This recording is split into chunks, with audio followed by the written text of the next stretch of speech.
This episode of the Recovery Couch is brought to you by Greg Swartz at Remax Victory and Affiliates.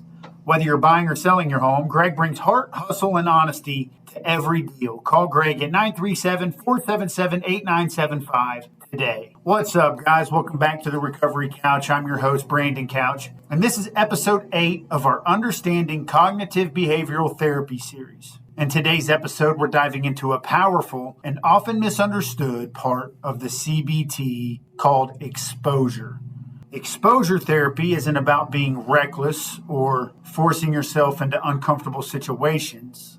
It's about this core truth. What we avoid controls us, but what we face slowly, intentionally, and safely begins to lose its power. Many people live with anxiety, trauma, or phobias that keep their world small. They avoid places, people, memories, even emotions just to stay safe. But avoidance has a cost. It shrinks our lives. It reinforces fear, and it tells our brains this thing, whatever it is too dangerous for me to face. But in reality, most of the time, the fear is exaggerated, and the avoidance is what keeps it alive. Exposure therapy is a process where you gradually and repeatedly face your fear in small, manageable steps so that over time, the fear response fades. Here's an example.